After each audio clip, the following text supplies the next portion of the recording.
Paborito ko talaga ang strawberry shake. Strawberry shake for all time. Nakikita niyo ba yung snacks ko? Pizzeria. Paborito ko rin yun. Isa na lang yan, kukunti na. Kaya inuunti-unti. So, ayan na nga. Kaya tayo may strawberry shakes. Kasi kagagaling ko lang sa aking headache specialist. Hindi sa akin, hindi sa neurology ko. Headache specialist. Nagpatusok ako ng Botox for migraine.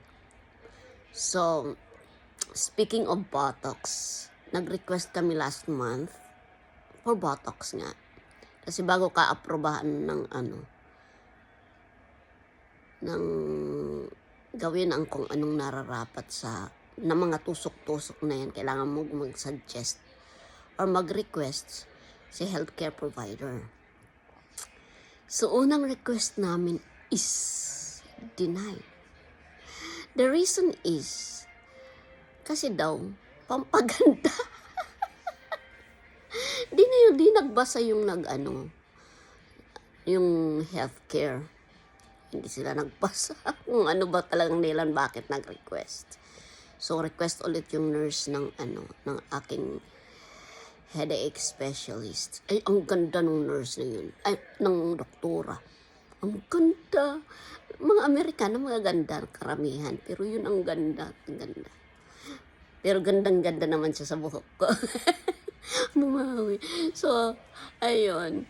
Kaya nag-second request kami. In-explain ng nurse na ganito, ganyan. We've been looking for her treatment for, it's been a while that she is taking a medication for migraine. So, we tried a lot. That's why we suggest to have a Botox for her migraine, sabi ng nurse. So, for the second time, na-approve naman. Awa ng Diyos. Kaya ito, tinusok ako ng 32 tusok. Nako, kung yun wala lang akong sakit sa ulo na yan, na 5 taon nang tinitis ko noon, meron pa kunti-kunti, pero hindi pa natitrigger masyado. Pag nakakaamoy ako ng sobrang baho sa sakit ulo ko, ganun lang. Pag nakakaamoy ng sobrang bango, ganun din, sumasakit ulo ko. So, hanggang sa lumala yung migraine ko. Hanggang sa napunta na ako dito sa Amerika,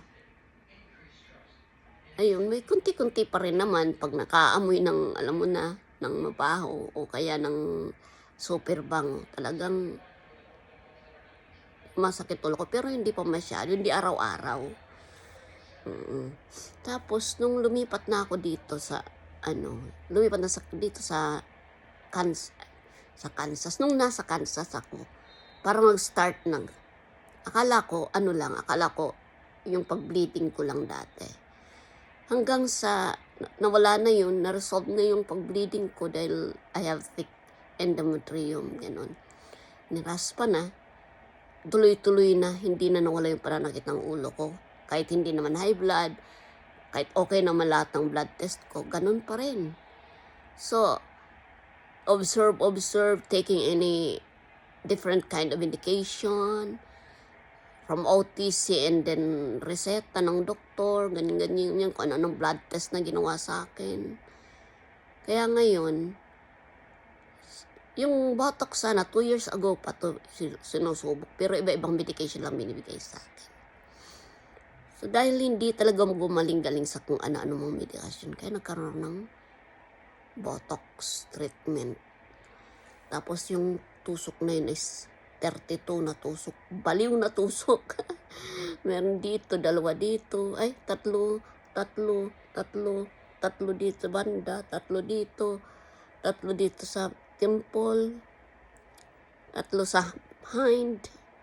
3 sa shoulder. Ayun. Ganun pala. Wala lang naramdam kayo nang magpatusok. Pero, carry naman. Kaya, ayun. Makakarelate lang nito yung may mga migraine. I have severe migraine po. Kaya nga, bihira na ako makapag-live. Kaya sana panoorin yung video ko. Salamat sa mga manonood. God bless.